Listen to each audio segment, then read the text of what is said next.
होली का श्राप। गांव में होली की तैयारियां जोरों पर थीं। हर साल की तरह इस बार भी चौपाल पर सबसे बड़ी होली जलाने की योजना बनी थी, पर इस बार कुछ अलग था। गांव के बुजुर्गों के चेहरे पर चिंता की लकीरें थीं। इस बार होली मत जलाना, बुजुर्ग रामस्वरूप ने चेताया, वरना गांव पर फिर से वही प्रकोप टूट पड़ेगा। युवा हंस पड़े। दादा, आप भिन्न, ये अंधविश्वास अब नहीं चलता। रामस्वरूप ने गहरी सांस ली।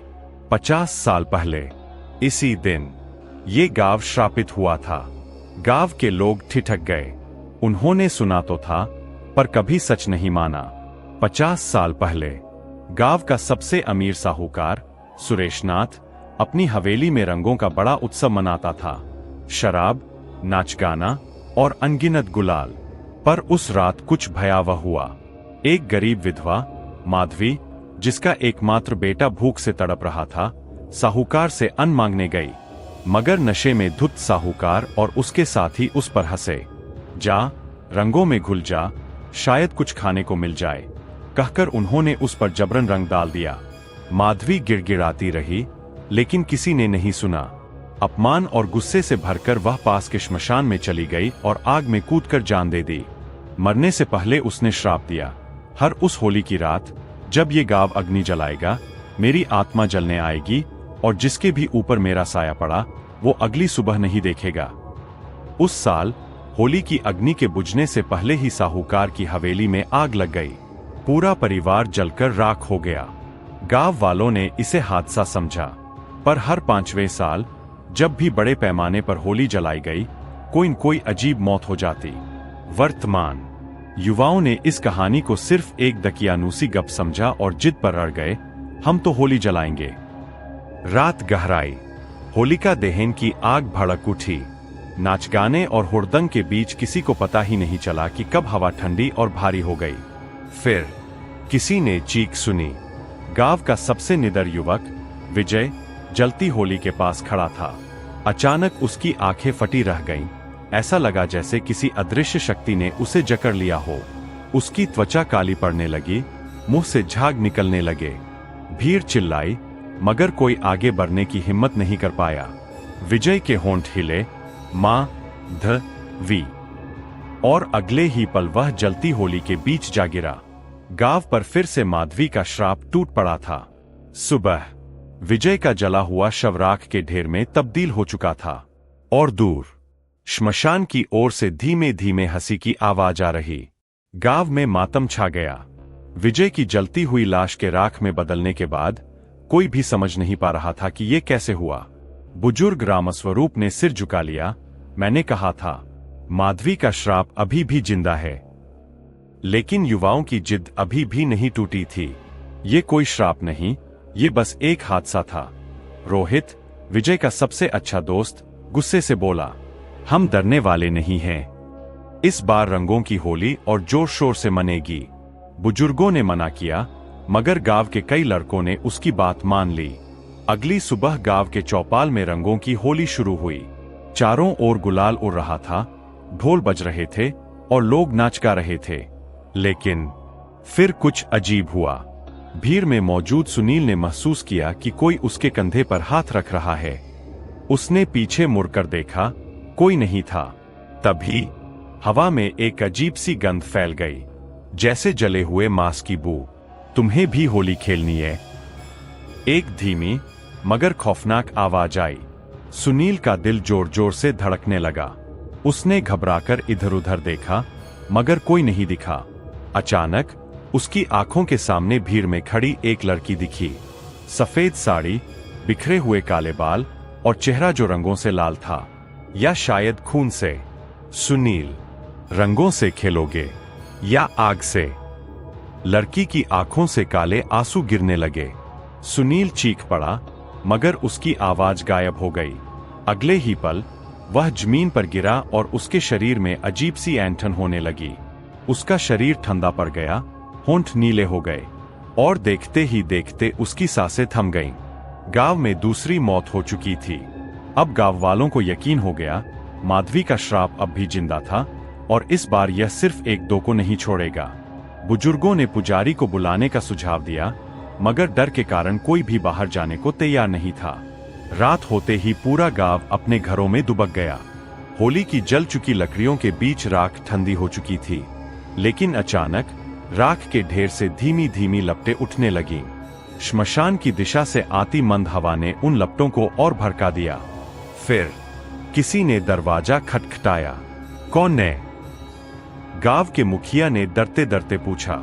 कोई जवाब नहीं आया, बस खटखटाने की आवाज तेज होती गई। अचानक दरवाजा जोर से खुला। सामने वही सफेद साड़ी वाली छाया खड़ी थी। उसके गीले बाल चेहरे पर चिपके थे, आंखें काली हो चुकी थीं, और उसके होठों पर अजीब सी मुस्कान थी। होली खेलोगे? मुखिया की चीख पूरे गांव में गूंज उठी। गांव के मुखिया की चीख सुनकर लोग अपने अपने घरों से बाहर निकल आए, लेकिन जैसे ही उन्होंने दरवाजे की ओर देखा, उनके पैर जम गए। दरवाजे के बाहर सफेद साड़ी में लिपटी वो भयावह स्त्री खड़ी थी। हवा के झोंके से उसकी साड़ी उड़ रही थी, मगर उसका चेहरा अंधेरे में छिपा था। होली खेलोगे? उसकी फटीफटी आवाज अब पहले से भी ज्यादा डरावनी थी। मुखिया ने लड़खड़ाते हुए पीछे हटने की कोशिश की, मगर तभी वो स्त्री हवा में तैरती हुई अंदर आ गई। उसकी आंखों से काले आंसू बह रहे थे और होठों पर भयानक मुस्कान थी।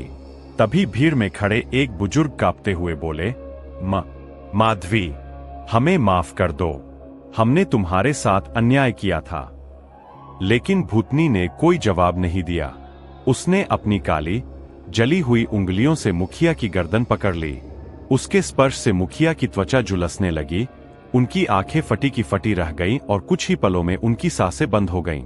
अब गांव वालों को पूरा यकीन हो गया कि माधवी का श्राप हर उस इंसान को खत्म कर देगा जो इस होली में शामिल हुआ था। सभी लोग इधर उधर भागने लगे, लेकिन जहां भी जाते उन्हें एक ही आवाज सुनाई देती, होली खेलोगे? गांव के चारों ओर गूंजती इस डरावनी आवाज के साथ हवा में रंग उड़ने लगे, मगर वो गुलाल नहीं था, वो खून था।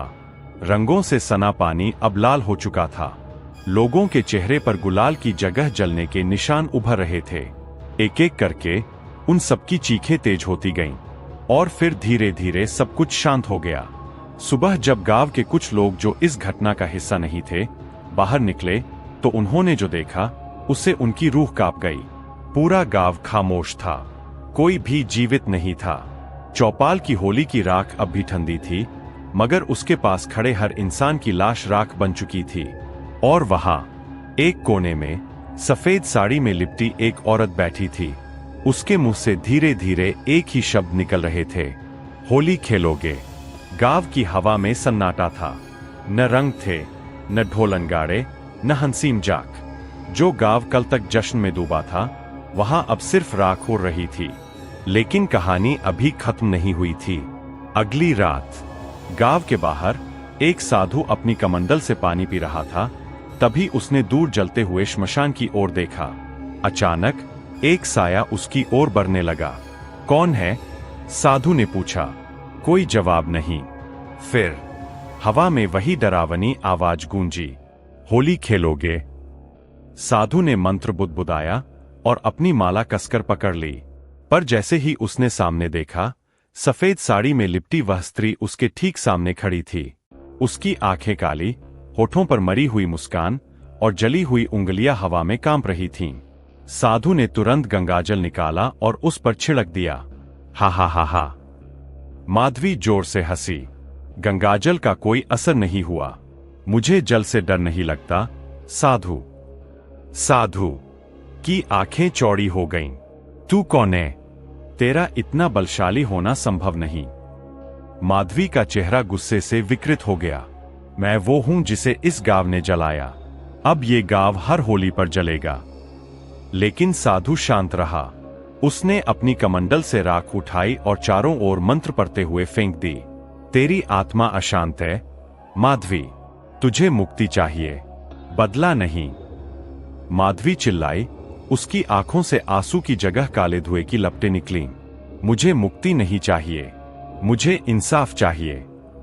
साधु ने गहरी सांस ली। तुझे इंसाफ तभी मिलेगा जब तू अपना श्राप वापस लेगी, अन्यथा तेरा दर्द कभी खत्म नहीं होगा। माधवी हिल गई। पहली बार उसकी आंखों में सिर्फ गुस्सा नहीं, बल्कि पीड़ा भी थी। अगर मैं चली गई तो कौन याद रखेगा कि इस गांव ने क्या किया? तेरी कहानी अमर रहेगी, लेकिन अगर तेरा श्राप जारी रहा तो सिर्फ तेरा क्रोध जिंदा रहेगा, तू नहीं।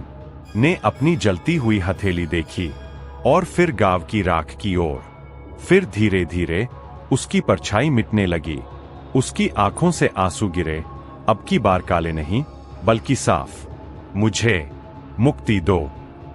साधु ने आखिरी मंत्र पढ़ा और एक पल में माधवी की परछाई राख में बदल गई। श्राप टूट चुका था। गांव में फिर से रंगों की होली खेली गई। बच्चे नाचे, ढोल बजे और लोग हंसे। पर हर होली की रात जब होली की आग बुझने लगती, कोई न कोई कानों में धीरे से फुसफुसा देता, होली खेलोगे? और लोग समझ जाते कि माधवी अब इंसाफ पा चुकी थी। मगर उसकी कहानी कभी नहीं मिटेगी। गांव में सब कुछ सामान्य लगने लगा था। लोगों ने मान लिया कि साधु की पूजा पाठ से माधवी की आत्मा को शांति मिल गई थी। लेकिन कुछ लोग अब भी महसूस कर सकते थे कि कुछ न कुछ अजीब था, जैसे कोई साया अब भी गांव के ऊपर मंडरा रहा हो। इस बार की होली पहले जैसी ही थी, ढोलंगाड़े, रंग गुलाल, हंसी ठिठोली। लेकिन जैसे ही रात हुई, हवा में अजीब सा सन्नाटा फैलने लगा। गांव का नौजवान अर्जुन, जो भूत प्रेत की कहानियों को बकवास समझता था, अपने दोस्तों के साथ चौपाल पर बैठा था। भाई, जब माधवी चली गई तो फिर डर किस बात का? उसने हंसते हुए कहा और होली की आग में एक लकड़ी फेंकी। जैसे ही लकड़ी आग में गिरी, हवा ठंडी हो गई। चारों ओर उड़ते हुए गुलाल की जगह राख उड़ने लगी। और तभी किसी ने अर्जुन के कान में फुसफुसाया, होली खेलोगे? अर्जुन का शरीर ठंडा पड़ गया। उसने घबराकर इधर उधर देखा, लेकिन वहां सिर्फ उसके दोस्त थे। क्या हुआ? रोहित ने पूछा। अर्जुन कुछ बोलने ही वाला था कि अचानक आग की लपटें तेज हो गईं। आग के भीतर आकृतियां बनने लगीं। किसी की जली हुई उंगलियां, किसी का विकृत चेहरा। फिर अचानक आग से एक चेहरा उभरा, माधवी का। मगर इस बार वो अकेली नहीं थी। उसके पीछे कई और साए थे। गांव के वे सारे लोग जो होली की रातों में अजीब मौत मरे थे। उनकी आंखें सफेद थीं। उनके मुंह से चीखें नहीं बल्कि हंसी निकल रही थी। वो डरावनी हंसी जिससे इंसान की रूह कांप जाए। माधवी तो मुक्त हो गई थी। अर्जुन की आवाज कांप रही थी। माधवी मुक्त हुई, पर हम नहीं। एक भूतनी की आवाज आई, हम वो हैं जिन्हें इस गांव ने जलाया, और अब इस गांव को जलाना हमारा कर्तव्य है। अर्जुन और उसके दोस्तों ने भागने की कोशिश की, मगर अचानक जमीन से राख के हाथ निकले और उनके पैरों को जकड़ लिया। मुझे छोड़ दो, अर्जुन चीखा। होली खेलोगे? वो आवाज फिर से गूंजी, मगर इस बार माधवी की नहीं थी। ये उन सारी आत्माओं की आवाज थी जो अब तक अधूरी मुक्ति में भटक रही थीं। अगले ही पल अर्जुन के चेहरे पर राख जमने लगी। उसकी आंखें ऊपर चढ़ गईं और देखते ही देखते उसका शरीर राख में बदल गया। सुबह जब गांव वालों ने अर्जुन और उसके दोस्तों को खोजने की कोशिश की, तो होली के जलते हुए ढेर के पास सिर्फ राख पड़ी थी। मगर राख में कुछ उंगलियों के निशान बने थे और राख पर लिखा था, अभी खेलोगे होली? गांव वालों ने एक दूसरे की ओर देखा। ये श्राप कभी खत्म नहीं होगा, क्योंकि सिर्फ माधवी को नहीं बल्कि उन सबको मुक्ति चाहिए थी जो इस गांव के अतीत के पापों का हिस्सा बने थे। अब हर होली की रात कोई न कोई इस आग का हिस्सा बनता रहेगा। गांव में डर का साया फिर से मंडराने लगा। अर्जुन और उसके दोस्तों के राख में बदलने के बाद किसी ने भी खुलकर होली खेलने की हिम्मत नहीं की। मगर श्राप की यह आग अब बुझने वाली नहीं थी। गांव के सबसे बुजुर्ग पंडित हरिनारायण समझ चुके थे कि यह श्राप अब सिर्फ माधवी का नहीं रहा, यह उन सभी आत्माओं का था जो अन्याय का शिकार हुई थीं। श्राप को तोड़ने के लिए सिर्फ पूजा पाठ काफी नहीं होगा। उन्होंने गांव वालों से कहा, हमें उन आत्माओं को न्याय देना होगा जो अब तक भटक रही है। पंडित जी ने गांव के पुराने ग्रंथ निकाले और एक भयानक सच सामने आया। गांव के सबसे पुराने दस्तावेजों में लिखा था कि हर 50 साल में इस गांव में कोई न कोई भयंकर अग्निकांड हुआ है। पहले लोग इसे संयोग मानते थे, मगर अब साफ था यह होली का श्राप ही था। लेकिन यह श्राप सिर्फ माधवी से जुड़ा नहीं था। 50 साल पहले माधवी जली थी, उससे पहले साहूकार का परिवार जला था और उससे पहले एक औरत और उसका नवजात बच्चा जलाया गया था। गांव वालों को एहसास हुआ कि सदियों से यह गांव निर्दोषों की बलि देता आया था और हर आत्मा अपनी अपनी मौत का बदला लेने के लिए वापस आ रही थी। अब सवाल यह था, श्राप को कैसे खत्म किया जाए। पंडित जी ने गांव वालों को समझाया कि होली को अग्नि का पर्व माना जाता है, लेकिन जब यह अग्नि अन्याय में बदल जाती है तो यह श्राप बन जाती है। हमें अग्नि को शांत करना होगा, उन्होंने कहा। इसलिए इस बार गांव वालों ने फैसला किया कि होली चौपाल पर नहीं बल्कि श्मशान घाट पर जलाई जाएगी। रात के अंधेरे में जब चारों ओर बस राख और हड्डियां थीं, गांव वाले जलती चिता के पास इकट्ठा हुए। पंडित जी ने मंत्र पढ़ने शुरू किए। तभी हवा भारी हो गई। अचानक जलती हुई चिता की लपटें नीले रंग में बदल गईं। राख उड़ने लगी और चारों ओर साए दिखने लगे। हमारा न्याय कहाँ है? भूतिया आवाजें गूंजने लगीं। पंडित जी ने जोर से मंत्र पढ़ा, ऊ अग्निदेवाय नमः। चिता की आग और भड़क उठी और अचानक माधवी प्रकट हुई, लेकिन इस बार वह गुस्से में नहीं थी। उसकी आंखों में आंसू थे। मैं मुक्त हो चुकी थी, उसने धीमी आवाज में कहा, लेकिन ये आत्माएं अब भी इंसाफ चाहती है। गांव वालों ने एक दूसरे की ओर देखा। हमें क्या करना होगा? मुखिया ने हिम्मत करके पूछा। माधवी के पीछे खड़ी आत्माओं ने एक साथ कहा, हमें जलाया गया था, अब इस आग को शांत करो। गांव वालों ने पहली बार एक नोखा निर्णय लिया। गांव में अब कभी भी होलिका दहन नहीं होगा। होली रंगों का त्योहार है, इसे आग का त्योहार मत बनाओ। पंडित जी बोले। गांव वालों ने एक साथ चिता की आग में पानी डालना शुरू किया। जैसे ही आग बुझी, हवा फिर से, और एक एक करके सारी आत्माएं धुएं में विलीन होने लगीं। श्राप टूट चुका था। गांव ने पहली बार बिना आग के होली मनाई। लोगों ने सिर्फ रंग खेला, गाना बजाना किया, लेकिन होलिका दहन नहीं किया। रात में जब सब सोने गए तो हवा में एक हल्की सी हंसी गूंजी, अब खेलोगे होली। लेकिन इस बार यह हंसी डरावनी नहीं थी, बल्कि सुकून भरी थी। अंत।